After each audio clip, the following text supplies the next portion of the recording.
10वीं कक्षा के सभी धुरंधरों तो हो जाओ तैयार, क्योंकि 2025 में होने वाले बोर्ड के पेपर पे करने वाले हैं हम धुरंधर प्रहार। हाँ तो भाई देखो, आज लेकर आ गए तुम्हारा मैथमेटिक्स। जितने भी चैप्टर से हो सकते थे क्वेश्चन उतना तो बता दिए हैं, लेकिन अब देखो 2024 में जो कि सेट 1 में जितने भी बहुविकल्पी पूछे हुए हैं, 20 बहुविकल्पी मैथ में आना है भाई, तो 20 बहुविकल्पी आज तुम लोग को बताने वाले हैं, जो कि पिछले साल का सब क्वेश्चन पेपर में आया हुआ है। ठीक है, आते हैं अपने क्वेश्चन पर। क्वेश्चन क्या है भाई, एक त्रिघात बहुपद के अधिक से अधिक शून्यकों की संख्या होगी। देखो यहाँ पे क्या बोला है, त्रिघात बहुपद के अधिक से अधिक शून्यकों की संख्या क्या हो सकती है। अच्छा सोच के देखो, हम लिखते हैं तुमको स्टैंडर्ड त्रिघात बहुपद होता कैसा है, जिसको कहते हैं मानक त्रिघात बहुपद, ax³ + bx² + cx + d। ये क्या है, मेरा एक त्रिघात बहुपद का मानक रूप। देखो यहाँ पर देखो शून्य कैसे पता करेंगे, x का जितना घात अधिकतम घात होगा उतना ही उस बहुपद का शून्य भी होगा। ठीक है, तो यहाँ पे x का अधिकतम घात कितना है भाई, 3 है, तो इस त्रिघात बहुपद का शून्य कितना होगा भाई, 3 होगा, है कि नहीं ना। तो आओ देखो ऑप्शन में कहीं 3 दिख रहा हो, टिक करो और 1 नंबर पाओ। आते हैं अपने नेक्स्ट सवाल पे। अगला सवाल क्या है भाई, संख्या 140 का अभाज्य गुणनखंड होगा। वेरी इजी क्वेश्चन भाई, देखो ज्यादा कठिन क्वेश्चन नहीं आएगा, बहुविकल्पी है तो सस्ता सवाल देगा ही, लेकिन कुछ क्वेश्चन आएंगे ऐसा कि टाइम तुम्हारा लेगा। ठीक है, तो उन क्वेश्चन से सावधान रहना, और जो आएगा हम तुमको बताएंगे कौन कौन क्वेश्चन से सावधान रहना है। पहले आओ सस्ता क्वेश्चन निपटा दिया जाए। 140 है, इसका अभाज्य गुणनखंड निकालना है। 140 को तुम लिख सकते हो 14 × 10, 14 में 140 तो होता है, 14 को लिखो 2 × 7, 10 को लिखो 2 × 5, है कि नहीं भाई। यहाँ पे 2 2, तो ये 2 के खाते 2 × 5 × 7, जहाँ कहीं भी ऐसा ऑप्शन दिख रहा हो टिक करो और 1 नंबर पाओ। 2 के खाते 2 × 5 × 7, ये ऑप्शन नंबर सी। आते अपने नेक्स्ट सवाल पे। अगला सवाल क्या है भाई, अगला सवाल मेरा है भाज्य भाजक भागफल तथा शेषफल में क्या संबंध होता है। पता है तुम लोग को क्या संबंध होता है भाई, भाज्य बराबर होता है भाजक गुणे भागफल प्लस शेषफल। ठीक है, तो भाज्य बराबर क्या होता है तुमको ऐसे लिख के दिखा देते हैं। इधर होता है मेरा भाजक, जिसको हम ए भी वो भाजक, रुक जाओ बता रहे, भाज्य बराबर भाजक, यहाँ पे होता है भाज्य, और इधर क्या होता है मेरा भागफल होता है ना भाई, और नीचे जो मेरा बच के आता है उसको क्या बोलते हैं, शेषफल, है कि नहीं। तो यहाँ पर होता है जो भाज्य होता है उसको बोलते हैं ए, और ये जो होता है इसको बोलते हैं बी, ये जो होता है इसको बोलते हैं क्यू, इसको बोलते हैं आर। तो ए बराबर BQ + B × Q + आर, है कि नहीं भाई। ए क्या है मेरा भाज्य, बी क्या है भाजक, क्यू क्या है भागफल, और आर क्या है शेषफल। जहां कहीं भी तुमको ऑप्शन दिख रहा हो क्या, भाज्य बराबर भाजक गुणे भागफल प्लस शेषफल, तो भाज्य बराबर भाजक गुणे भागफल होना चाहिए था, नहीं है। भाज्य बराबर भाजक गुणे भागफल होना चाहिए, ये भी नहीं है। भाज्य बराबर भाजक गुणे भागफल प्लस शेषफल, यही ऑप्शन सही है भाई, टिक करो और 1 नंबर पाओ। आते हैं अपने नेक्स्ट सवाल पे। अगला सवाल क्या है भाई, रैखिक समीकरण इतना x + 2y + 5 = 0 तथा -3x - 6y + 1 = 0 के युग्म का हल होगा। तो ये तुमको देखो, अच्छा इन सब पे तुमको हम बस क्या करा रहे हैं, आंसर बता रहे हैं ना। अगर तुमको इसका डिटेल एकदम चाहिए, तुमको पूरा एक्सप्लेनेशन चाहिए, तो इन सब पर हम एक वीडियो 20 मिनट 15 मिनट का बनाए हुए हैं। ठीक है, चाहो तो प्लेलिस्ट में जाकर वो पूरा वीडियो देखो, एकदम अच्छे से एक्सप्लेन किए हैं वहाँ पर भाई। ठीक है, यहाँ पे क्या करेंगे, बस क्वेश्चन है जो भी प्रीवियस ईयर में पिछले साल का क्वेश्चन है उन सबका सोल्यूशन हम बताएंगे यहाँ पे। ठीक है, तो क्वेश्चन देखो यहाँ पे क्या है, अच्छा हाँ, रैखिक युग्म का हल बताने के लिए क्या निकालना पड़ेगा हमको, a1/a2। a1/a2 क्या होगा, यहाँ का x का गुणांक 1 है, और a2 यहाँ के x का गुणांक -3 है, मतलब इसका मान आ गया -1/3। b1/b2 निकाल लो भाई। b1/b2 मतलब y का गुणांक होता है, यहाँ पे y का गुणांक 2, यहाँ पे -6, मतलब 2/-6 काट के आएगा -1/3। यहाँ से निकालते हैं c1/c2, तो c1/c2 क्या होगा, 5/1, 5/1। अगर ध्यान से देखोगे तुम, a1/a2 का जो मान आया है वही मान b1/b2 का भी आया है, लेकिन c1/c2 का अलग आया है। इसका मतलब क्या है कि a1/a2 बराबर है b1/b2 के, लेकिन बराबर नहीं है c1/c2 के। तो इसके लिए कौन सा हल होता है भाई, ये हमारा होता है। इसके लिए हमारा कोई भी हल नहीं होगा, जहाँ कहीं भी ऑप्शन है कोई भी हल नहीं होगा, वो टिक करो और 1 नंबर पाओ। अद्वितीय हल नहीं, 2 नहीं, ये भी नहीं, उपयुक्त में से कोई नहीं, तो ये वाला होगा, टिक करो और 1 नंबर पाओ। आते हैं अपने नेक्स्ट सवाल पे। अगला सवाल क्या है भाई, समांतर श्रेणी इतना -5 इतना का सार्वंतर होगा। ठीक है भाई, अब क्वेश्चन क्या है भाई, क्वेश्चन तुम्हारे सामने लिखा है, तुम लोग पढ़ो आराम से, है कि नहीं। तो क्या दिया है भाई, समांतर श्रेणी इतना का सारवंतर होगा। और सारवंतर इसका बताते हैं भाई। सारवंतर निकालना बहुत ही सस्ता काम है। देखो कोई भी दो पद पकड़ लो, उसमें जो भी तुमको आसान लगे कोई भी दो पद पकड़ लो। चलो मान लो इन दोनों को पकड़ लिए, ठीक है। अब क्या करो, सारवंतर डी होता है। डी निकालने के लिए बाद वाले पद में से जस्ट आगे वाला पद घटा दो। इन दोनों में बाद वाला पद क्या है भाई, 7 है। जस्ट पहले वाला पद क्या है, 3 है। तो बाद वाले पद में से जस्ट पहले वाला पद घटाओ तो आएगा 4। जहां कहीं भी 4 ऑप्शन दिख रहा हो टिक करो और 1 नंबर पाओ भाई। आते हैं अपने नेक्स्ट सवाल पे। अगला सवाल क्या है, द्विघात समीकरण ax² + bx + c = 0 का विविधकर होगा।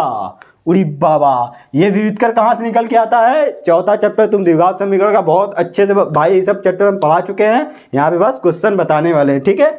देखो द्विघात श्रीधराचार्य का फॉर्मूला पढ़े होगे, जिसे द्विघाती सूत्र भी कहते हैं, वहीं से मेरा निकल कर आता है डी। इसी को तो बोलते हैं विविधकर, है कि नहीं। तो डी बराबर क्या होता है भाई, b² - 4ac।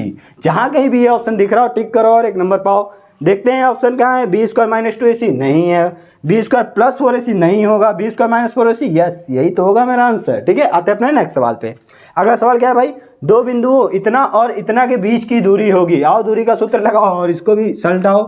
दूरी क्या होता है भाई, दूरी का सूत्र जो होता है मेरा वो होता है करनी के अंदर x1 - x2 का whole square plus y1 - y2 का होल स्क्वायर। यही तो होता है फार्मूला। x1 x2 देखो क्या है, x1 2 है, x2 4 है। रख देते हैं यहाँ पर भाई करनी के अंदर 2 - 4 का whole square plus y1 y2 क्या है भाई, 3 है और 1 है, 3 - 1 का होल स्क्वायर। तो यहाँ पे आएगा मेरा -2 का स्क्वायर 4 आएगा भाई, ठीक है। यहाँ पर आएगा 2 का स्क्वायर भी 4 आएगा, मतलब टोटल करनी में 8 आ गया। करनी में 8 को तुम लिख सकते हो 2 करनी में 2। जहाँ कहीं भी ये ऑप्शन दिख रहा हो टिक करो और 1 नंबर पाओ। Option number B. आते अपने नेक्स्ट सवाल पे। अगला सवाल क्या है भाई, यदि द्विघात समीकरण 3x² - 12x + m = 0 के मूल बराबर है तो m का मान होगा। तो देखो भाई यहाँ पर मूल बराबर है। मूल बराबर कब होते हैं, जब मूल बराबर होने के लिए d = 0 होना पड़ेगा। d = 0 मतलब b² - 4ac = 0 होना चाहिए, है कि नहीं भाई। यहाँ पे b कितना है भाई, -12। तो रखो -12 का होल स्क्वायर -4 गुणे a है मेरा 3 और गुणे c के जगह पर m है, ठीक है, बराबर 0। 12 का स्क्वायर होता है 144, माइनस का स्क्वायर तो सही प्लस हो जाएगा, है कि नहीं भाई। 4 × 12 m = 0, तो उसको उधर भेज दोगे तो इधर 144 = 12 m। 12 से इसको काटोगे तो m का मान आएगा 12। जहाँ कहीं भी 12 दिख रहा हो भाई टिक करो, 1 नंबर पाओ। Option number D. आते अपने नेक्स्ट सवाल पे। अगला सवाल क्या है भाई, एक समबाहु त्रिभुज ABC की भुजाएं 2a है, उसके प्रत्येक शीर्ष लंब की लंबाई ज्ञात कीजिए। इसके लिए तुमको अभी हम बताने वाले हैं शॉर्ट ट्रिक। देखो कभी भी अगर तुमको समबाहु त्रिभुज में शीर्ष लंब की लंबाई पूछे तो देखो तुम बस यही एक काम करना और कुछ नहीं। मान लो ये तुम्हारा समबाहु त्रिभुज है, अब ये मेरा है शीर्ष लंब। जब भी तुमको समबाहु त्रिभुज में शीर्ष लंब की लंबाई पूछे ना, तुम क्या करना, ये समबाहु त्रिभुज का एक भुजा और गुणे sin 60, बस यही काम करना, तुम्हारा लंबाई निकल जाएगा। एक भुजा यहाँ पे क्या दिया हुआ है भाई 2a, तो भुजा की जगह पे रख दो 2a। sin 60 का मान तो तुम लोग को पता ही होगा, क्या करनी में 3/2, वो रख दो भाई। 2 से 2 कट जाएगा, बचा क्या, a करनी में 3। a करनी में 3 जहां भी ऑप्शन दिख रहा हो टिक करो और 1 नंबर पाओ। Option number C. आते हैं अपने नेक्स्ट सवाल पे। अगला सवाल देखो क्या है भाई, बारंबारता का क्वेश्चन एक दे दिया है जिसका है क्या नाम है, अरे क्वेश्चन में पूछ क्या रहा है, निम्नलिखित सारणी का माध्य होगा। तुमको माध्य निकालना है भाई। माध्य का तरीका निकालने का पता होगा, क्या होगा, यहाँ पे दिया है 1 3 3 5 5 7 7 9 और 9 11, यहाँ तक दिया है भाई। इसका क्या है, बारंबारता हमको दे रखा है f कितना दिया है भाई, 3 2 4 2 3, 3 2 4 2 3, ये हमको f दे रखा है। यहाँ से तुमको x निकालना पड़ेगा। x क्या होता है, इन दोनों को जोड़कर आधा कर दो, 1 और 3 जोड़ेंगे 4, बट उसका आधा करेंगे 2 आएगा। इन दोनों के बीच का अंतर कितना है भाई 2, तो बस इसी में 2 ऐड करो, अगला आ जाएगा। 4 आ गया, इसमें 2 ऐड करो, अगला आएगा। इसमें 2 ऐड करो, अगला आएगा। फिर इसमें 2 ऐड करो, अगला आ जाएगा। अब यहाँ पे तुमको निकालना है क्या, fx क्या होगा, इन दोनों का गुणनफल, 3 दूना 6, 2 चौका 8, 6 चौका 24 और 2 8 16, 3 दाम में 30। यहाँ पर क्या है, समेशन ऑफ f निकालना होता है भाई। समेशन ऑफ f जोड़ो, इसको कितना होगा, 3 2 5 4 9 9 5 14। यहाँ पे तुमको निकालना पड़ता है summation of fx। Summation of fx कितना होगा भाई, आओ जोड़ते हैं। 16 24 हो जाएगा 30, 30 60, 16 24 40, 40 30 70, 8 6 14 जो होगा 84, ठीक है। और तुम्हारा माध्य क्या होता है भाई, माध्य का फॉर्मूला याद ही होगा तुमको, समेशन ऑफ fx अपॉन में समेशन ऑफ f। यहाँ पर fx है कितना, 84/14, काटोगे तो 6 बार में कटेगा। जहाँ कहीं भी 6 ऑप्शन दिख रहा हो टिक करो और 1 नंबर पाओ भाई। ये है, ये भाई देखो पहले क्या होता था ना, ये 2 नंबर का सवाल, ये सब देख रहे हो इतना लंबा 1 नंबर में थोड़ी आएगा, ये सब 2 नंबर वाले सवाल है, लेकिन 1 नंबर में पूछ दिया है बहुविकल्पी में, क्या ही कर सकते हो, करना तो पड़ेगा, उतना भी कठिन नहीं है, हो जाएगा हल्के में। आते हैं अपने नेक्स्ट सवाल पे। अगला सवाल क्या है भाई, देखो यहाँ पर देखो ये अब एनसीईआरटी वाला क्या किया है ना, इस टाइप के क्वेश्चन को पूरे सिलेबस से एक्सरसाइज को ही हटा दिया है, लेकिन 2024 में पूछा हुआ सवाल है, तो आओ उसको हम हल करके दिखा देते हैं। जब भी तुमको ऐसा क्वेश्चन दिखे, मतलब ऊपर का ये कोड देखो, नीचे का कोड देखो, इन दोनों को जोड़ोगे तो कितना आएगा 90। अगर 90 आ रहा है तो बस आँख मूंद के इसको काटो, आंसर आएगा 1। जहाँ कहीं भी 1 दिखे टिक करो। कैसे आता है एक और चेक दिखा देते हैं। तुमको पता होगा कि साइन 90 माइनस थीटा बराबर होता है कॉस थीटा ना। अब इस साइन 27 को तुम क्या लिख सकते हो भाई, साइन 90 माइनस 63 लिख सकते हो कि नहीं, साइन 90 माइनस 63। तो देखो 90 में से अगर 63 घटाओगे तो वापस अपना 27 आ जाएगा ना, मतलब साइन 27 ही लिखा हुआ है, बस इसको इसका रूप बदल दिया गया है ना, पहले मेल था इसको फीमेल बना दिए। अब देखो साइन 90 माइनस थीटा क्या आ जाएगा, ये कॉस 63। देखो जो यहाँ थीटा था तो कॉस थीटा हुआ, यहाँ पे साइन 90 माइनस 63 कॉस 63 हो गया। मतलब इस पूरे की जगह पे ये किसके जगह पे रखे हम, साइन 27 की जगह पे इसको इसमें बदले, ये इसमें बदल गया। अब इस पूरे की जगह रख देंगे ऊपर कॉस 63 और नीचे भी मेरा है कॉस 63, तो कट के कितना आएगा, 1 ही ना आएगा भाई। तो ये बस याद कर लो कि कभी भी ऐसा क्वेश्चन दिखे, इन दोनों का एंगल अगर 90 डिग्री आया तो ऊपर नीचे का कट जाएगा, आएगा 1। आते हैं अपने नेक्स्ट सवाल पे। यदि कॉस ए बराबर इतना है तो साइन 2a का मान क्या होगा। इसको हल करते हैं भाई, बहुत सस्ता सवाल आता है बहुविकल्पी में। त्रिकोणमिति से बच्चे झुट्टे डरते हैं क्योंकि त्रिकोणमिति का ज़्यादा कठिन क्वेश्चन है नहीं। कॉस ए का मान देखो दिया है करनी में 3/2।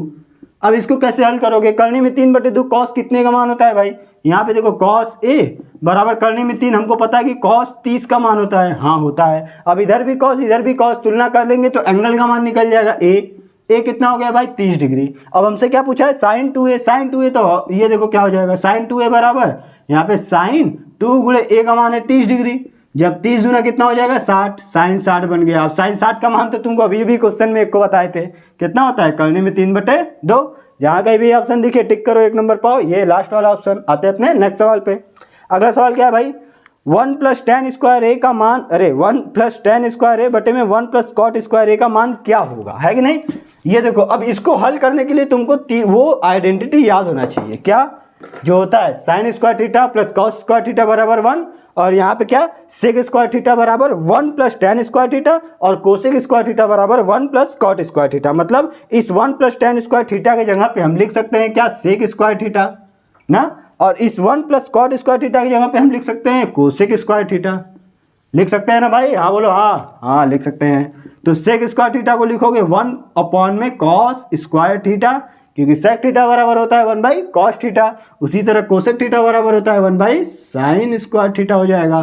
तो साइन स्क्वायर थीटा ऊपर चला जाएगा तो ये बन जाएगा साइन स्क्वायर थीटा बटे में cos square theta. Sine theta बटे कॉस थीटा होता है tan थीटा, क्योंकि स्क्वायर है इसीलिए बन जाएगा tan स्क्वायर थीटा। जहाँ कहीं भी tan स्क्वायर थीटा ऑप्शन दिख रहा है टिक करो भाई, खड़िया वाला ऑप्शन।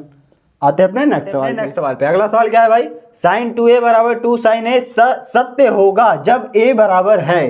क्वेश्चन क्या पूछ रहा है भाई, कह रहा है कि ये जो दिया है साइन 2a 2 sin a के बराबर कब होगा, जब a का मान इनमें से कुछ रखेंगे तब। अब हम रखकर चेक करते हैं ना, और a का मान बारी बारी रखते हैं, देखते हैं कि किस पे बराबर आता है कि नहीं भाई। और देखते हैं 0 रखने पर देखते हैं साइन 2a का मान क्या आएगा। अगर a की जगह 0 रखोगे तो 2 में 0 का गुणा करेंगे तो 0 ही आएगा, मतलब साइन 0 हो जाएगा। तो साइन 0 का मान कितना होता है भाई, 0 होता है। ठीक है, अब इधर देखते हैं, इस साइड तो मेरा 0 आ गया, इधर रख के चेक करते हैं। 2 गुणे साइन a की जगह पे क्या रखना है भाई, 0 रखेंगे। साइन 0 का मान 0, मतलब 2 गुणे 0, 2 का 0 में गुणा करेंगे तो 0 आएगा। मतलब 0 रखने पर इधर भी 0 आ रहा है और इधर भी 0 आ रहा है, मतलब a बराबर 0 पर ये वाली बात सत्य है। तो यही वाला टिक करो भाई, आगे का चेक करने की जरूरत नहीं है, जब पहला ही आंसर है। आते हैं अपने नेक्स्ट सवाल पे। अगला सवाल क्या है भाई, 22 सेंटीमीटर परिधि वाले, ये बात पे ध्यान देना भाई, यहाँ पे 22 सेंटीमीटर त्रिज्या नहीं दिया है, परिधि दिया हुआ है, यहाँ से तुमको त्रिज्या निकालना पड़ेगा। परिधि वाले एक वृत्त के चतुर्थांश का क्षेत्रफल होगा। तो चतुर्थांश कैसा होता है भाई, ये देखो ये एक वृत्त है, यहाँ से इसको 4 भागों में काटो तो ये जो एक भाग मिला यही चतुर्थांश है। इसमें का ये जो कोण है यहाँ पर 90 डिग्री है, मतलब थीटा हमको पता चल गया है 90 डिग्री होगा।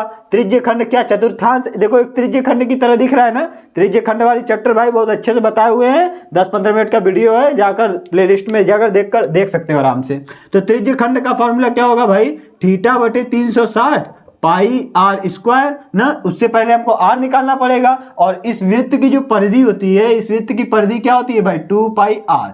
परिधि मेरा होता है 2 पाई आर, और हमको परिधि दे रखा है कितना 22, मतलब 2 पाई आर बराबर 22।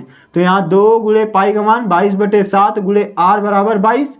22 से 22 कट जाएगा भाई, 7 को उधर भेज दो तो आर बराबर 7/2 आ जाएगा। अब हमको ये मान निकालना है थीटा बटे 360। तो यही त्रिज्यखंड का क्षेत्रफल, मतलब कि चतुर्थांश का क्षेत्रफल निकालना है। वही चतुर्थांश तो देखो त्रिज्यखंड की बातें हैं, अगर तुम इसका क्षेत्रफल निकाल दिए तो तुम्हारा आंसर आ जाएगा। तो थीटा की जगह 90 डिग्री है, रख दो 90 बटे में 360 गुणे पाई का मान होता है 22 बटे 7 गुणे आर।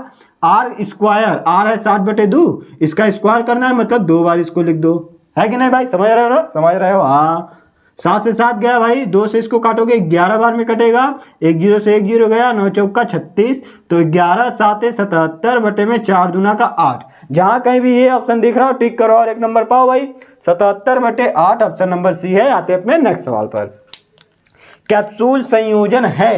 कैप्सूल तो देखे हो भाई, अब तो बहुत से रोग फोक भी फैल रहा है, कैप्सूल का यूज भी बहुत लोग किया होगा, क्यों ना भाई। तो कैप्सूल कैसा होगा पता ही होगा, देखो इस तरीके से होता है। ये होता है बीच वाला मेरा बेलनाकार भाग होता है ना, ऊपर से एक टोपा इसे पहना दो अर्धगोला वाला, और नीचे से देखो एक बेलन के ऊपर से अर्धगोला चढ़ाया गया है और नीचे से अर्धगोला चढ़ाया गया है कि नहीं। एक बार और देख लो भाई, ये बेलन है, बेलन की तरह दिख रहा है कि नहीं। यहाँ से एक अर्धगोला चढ़ा दो, यहाँ से एक अर्धगोला चढ़ा दो, ये बन गया मेरा कैप्सूल। तो जहाँ कहीं भी ऑप्शन दिख रहा हो क्या, एक बेलन तथा 2 अर्धगोला, 2 शंकु नहीं भैया, एक बेलन एवं 2 अर्धगोलों का यस यही का संयोजन है। आते अपने नेक्स्ट सवाल पे। अगला सवाल क्या है भाई, यदि कुछ आंकड़ों का माध्य तथा बहुलक क्रम से इतना दिया हुआ हो तो उनका माध्यक ज्ञात कीजिए। अब बहुत से बच्चों को इनका फार्मूला ही नहीं पता होगा, तो आप पहले फार्मूला एकदम नोट करके लिख लेना भाई। फार्मूला क्या होता है, 3 गुणे माध्यक बराबर बहुलक प्लस 2 गुणे माध्य। ये फार्मूला नोट करके लिख लो भाई, इसी फार्मूला पे ये क्वेश्चन लगेगा, नहीं तो लगा भी नहीं पाओगे तुम। यहाँ पे 3 गुणे क्या निकालना है हमको, माध्यक तो निकालना है। माध्यक को हम m मान लेते हैं, बहुलक दे रखा है हमको कितना है भाई, पहले माध्य दिया है फिर बहुलक, मतलब 35 बहुलक है मेरा, और प्लस 2 गुणे माध्य कितना है भाई 32 है। तो 35 प्लस 32 दूना 64, इसको जोड़ोगे तो आएगा 99। यहाँ पे कितना है 3m, 3 से इसको काटेंगे तो m का मान आएगा 33, मतलब माध्यक का मान आ गया 33। जहाँ कहीं भी 33 दिख रहा हो टिक करो, 1 नंबर पाओ भाई। ये आते अपने नेक्स्ट सवाल पे। अगला सवाल क्या कर रहा है भाई, निम्नलिखित बारंबारता सारणी का बहुलक वर्ग होगा। अब देखो भाई कितना सस्ता क्वेश्चन है, कितने बच्चे तो इसका चार्ट देखकर क्वेश्चन को ट्राई ही नहीं करेंगे, लेकिन तुम ट्राई करना जरूर भाई, क्योंकि बहुत आसान सवाल है। देखो दिखा रहे हैं, बहुलक वर्ग हमसे पूछा है ना, बहुलक निकालना नहीं है, बहुलक वर्ग क्या होगा। तो इसमें सबसे ज्यादा बारंबारता क्या है वो खोजो भाई, 8 9 18 19 6, सबसे ज्यादा बारंबारता यही है 19 है, तो 19 के सामने वाला ही मेरा बहुलक वर्ग होगा। 15 से 20 ये ऑप्शन जहां दिख रहा हो टिक करो, 1 नंबर पाओ। 15 से 20 ऑप्शन नंबर बी। आते अपने नेक्स्ट सवाल पे। अगला सवाल क्या है भाई, एक पासे को एक बार फेंकने पर सम संख्या प्राप्त होने की प्रायिकता क्या होगी। अगर देखो एक पासा को तुम जब एक बार ऐसे फेंकोगे तो ऊपर सम संख्या क्या क्या आ सकता है, या तो 2 या तो 4 या तो 6, मतलब 3 ऐसे केस बनेंगे जो कि सम संख्या ऊपर आ सकता है। लेकिन एक पासा फेंकने पर टोटल संभावित घटना क्या होगी, टोटल संभावित घटना होगी 6, और हम जब ऊपर सम आने की घटना क्या क्या हो सकती है, वो हमारी 3 घटनाएं होंगी। तो 3 से इसको काटेंगे तो आएगा 1/2। जहां कहीं भी 1/2 ऑप्शन दिख रहा हो भाई टिक करो, 1 नंबर पाओ। ये लो, ये थे भाई मैथमेटिक्स के 20 बहुविकल्पी क्वेश्चन जो कि 2024 के सेट 1 में पूछा हुआ था।